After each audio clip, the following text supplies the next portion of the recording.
terjadinya kebakaran. Ya, jadi saya akan jelaskan sedikit ya. Api itu bisa timbul dikarenakan ada 3 komponen. Yang pertama adalah udara, yang kedua adalah sumber panas, yang ketiga adalah bahan bakar. Ya, makanya tadi kawan-kawan melihat ketika saya tutup dengan karung basah.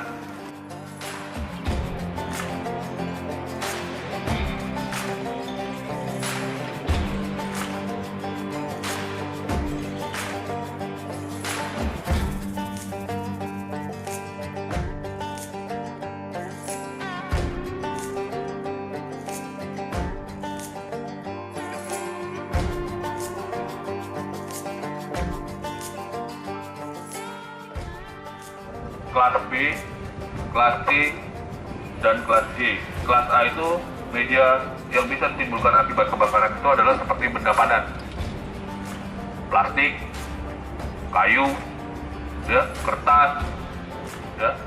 Nah itu masuk dalam kategori kelas A, ya. Dan kelas B ini termasuk kategori yang bahan cair mudah terbakar. Contohnya adalah bensin, solar, thinner. Nah ini masuk kategori bahan cair mudah terbakar. Nah kita masuk ke kelas C-nya. Media yang ditimbulkan karena apa? Media yang bisa menimbulkan kebakaran itu adalah akibat arus pendek atau konsleting, ya, atau yang biasa kita kenal itu ya yang diakibatkan ya dari electrical, ya.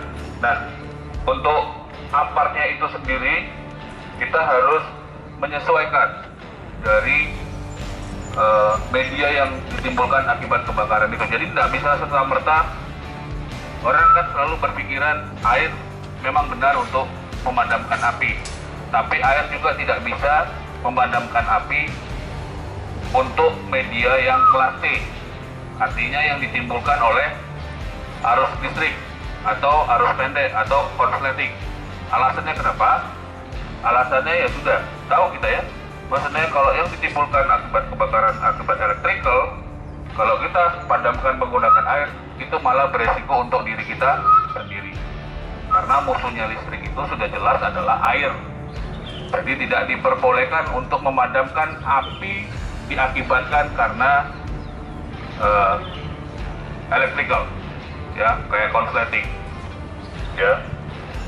Terus pernah dengar tidak yang biasanya kejadian pada saat biasanya ibu-ibu ya atau mama ini kalau sedang masak, tiba-tiba di penggorengannya itu saking panasnya tiba-tiba timbul api.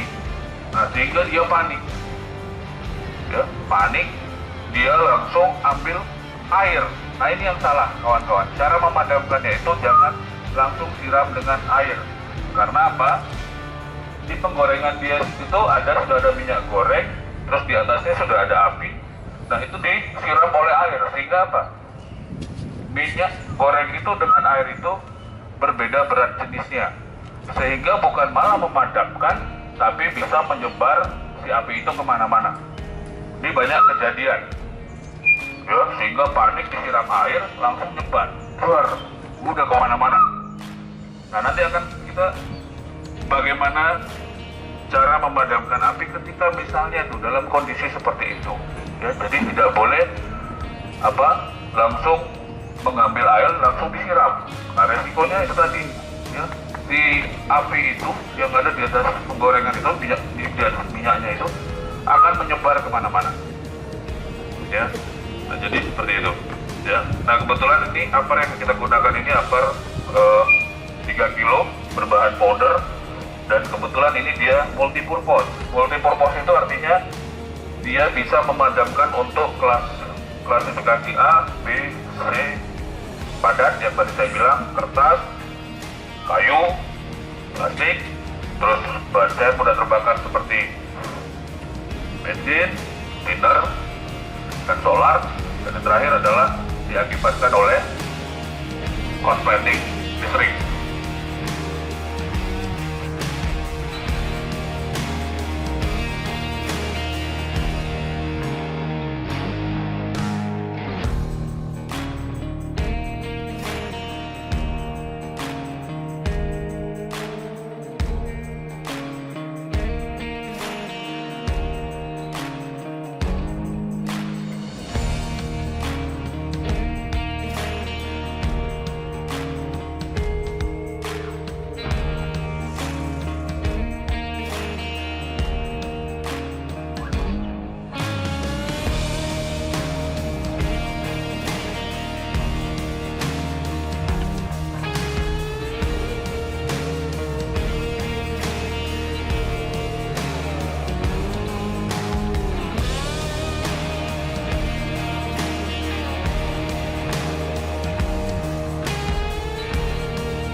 atau pelatihan terhadap memadamkan api atau kebakaran, dan bagaimana cara penggunaan amal itu juga, dan apa itu apar, dan juga apa itu api.